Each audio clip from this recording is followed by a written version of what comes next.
예전보다 마약류에 관한 사건 보도가 많아 매우 걱정스럽습니다. 최근에도 유명 영화배우가 프로포폴 상습 투약 혐의로 검찰 조사를 받았었는데요.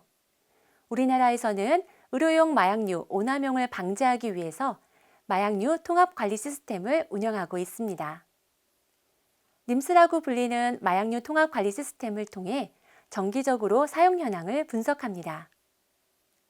작년에도 통계 자료를 분석한 결과 해당 연예인이 2년 동안 100여 차례나 프로포폴을 투약한 의심스러운 정황이 포착되어 이번에 소환 조사를 하게 된 것입니다. 마약범죄수사대에서는 해당 연예인을 조사하는 중 채취한 검체에서 프로포폴 외에도 대마와 코카인, 케타민 성분까지 검출되었다고 국립과학수사연구원 자료를 토대로 발표하였습니다. 유명 연예인이 자신의 삶을 망쳐가며 중독성 약물에 빠지는 이유는 무엇일까요? 여러 가지 요인이 있겠지만 스트레스와 우울증, 지나친 압박감이 이유가 아니었을까 추측합니다. 정신적 피로감을 이겨내기 위해 순간적 쾌락을 안겨주는 약물의 유혹에 빠졌을 것입니다. 그러나 정신적 피로감은 유명 연예인들만 겪는 일은 아닐 것입니다. 치열한 입시 전쟁에 빠진 청소년들과 좁은 취업문을 뚫기 위해 고군분투하고 있는 청년들, 언제 직장에서 밀려날지 몰라 노심초사하는 직장인들까지 대한민국의 대다수의 사람들이 이러한 어려움 속에서 하루하루를 견뎌내고 있는 것은 아닐까요? 그러나 그저 호기심에 잠시 괴로움을 잊기 위해 순간의 유혹을 견디지 못하고 약물을 사용한다면 자신도 모르게 약물 중독에 빠질 수 있습니다. 약물 중독에 빠지면 뇌 손상이 일어나기 때문에 스스로의 힘으로는 약물을 끊기가 매우 어렵습니다. 마약 사범의 재범률이 매우 높다는 것은 이미 통계적으로도 밝혀진 사실입니다. 마약 및 약물 중독은 치료도 매우 어렵고 시간도 오래 걸리기 때문에 예방이 최우선입니다. 중독성 약물에 대한 올바른 이해로 건강하고 밝은 사회를 만드는데 우리 함께 노력해 봅시다. 아는 만큼 지켜지는 건강한 일상. 지금부터 뇌건강보호 프로젝트 강의를 시작하도록 하겠습니다.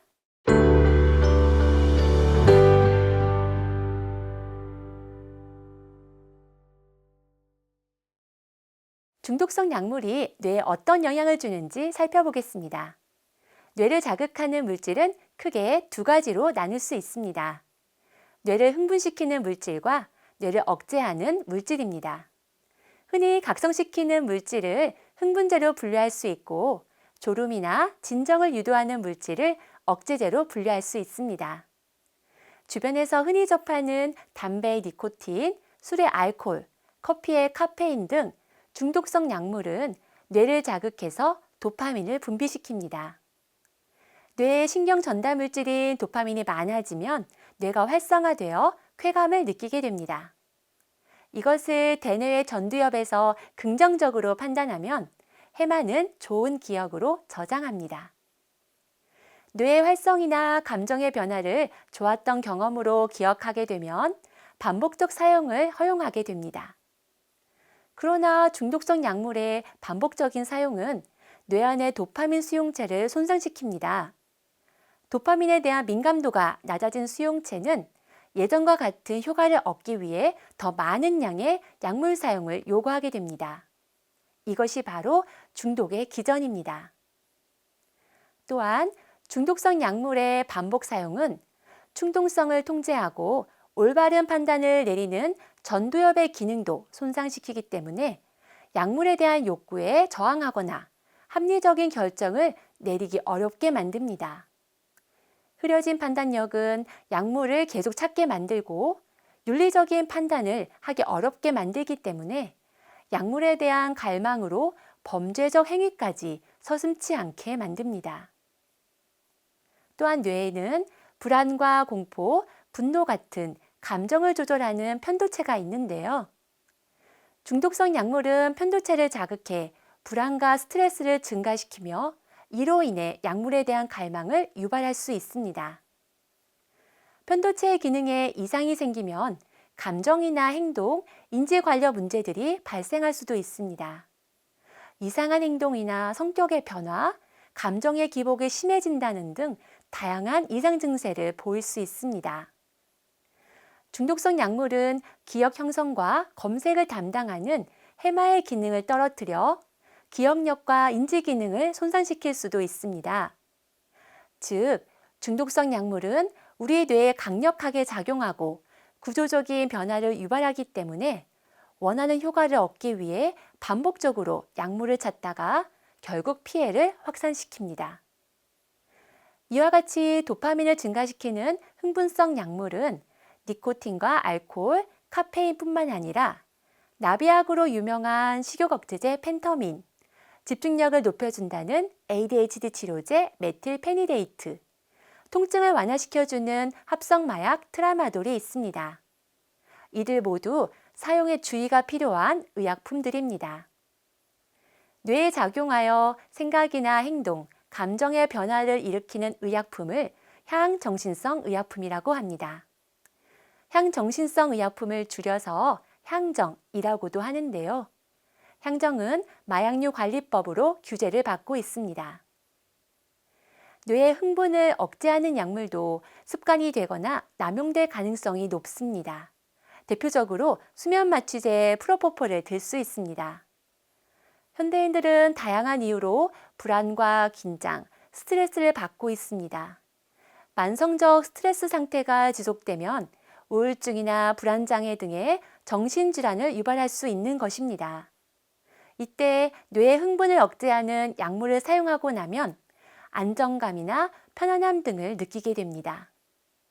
대중에게 주목받고 있는 연예인들이 불면과 불안증에 시달리고 결국 프로포폴과 같은 약물에 빠지는 것도 바로 이런 기전과 관련이 있습니다. 하지만 문제는 이것입니다. 마약류를 처음 사용 후 느꼈던 쾌감이나 안정감은 약물을 반복적으로 사용했을 때 동일하게 느낄 수 없다는 것입니다. 이것을 내성이라고 합니다. 내성을 극복할 수 있는 방법은 더 많은 양을 사용하는 것입니다. 마약 중독자들의 주된 사망 원인이 바로 약물 과다 사용으로 인한 호흡 억제입니다. 기대하는 효과를 얻기 위해 약물을 과다 사용하다가 결국 호흡 억제로 사망에 이르게 되는 것입니다. 만일 이러한 죽음에 대한 두려움으로 사용 중이던 약물을 중단하면 어떻게 될까요? 습관적으로 반복 사용하던 약물에 이미 정신적으로, 신체적으로 의존 상태라면 정신적으로는 약물을 사용하고 싶은 갈망이 일어나고 신체적으로도 극심한 통증과 감각 이상 등 다양한 금단 증상으로 고통받게 됩니다. 마약하는 사람들은 처음에는 쾌락을 위해서 긍정적인 효과를 기대하며 약물을 사용한다고 하지만 나중에는 약물 중독으로 인해 금단 증상의 고통을 회피하기 위해 계속하게 된다고 말합니다. 청소년은 특히나 더욱 위험합니다. 뇌신경망이 완전히 발달하지 않은 청소년 시기에 뇌신경을 흥분시키는 약물을 접하면 더 쉽게 중독에 빠진다는 연구 보고가 있습니다.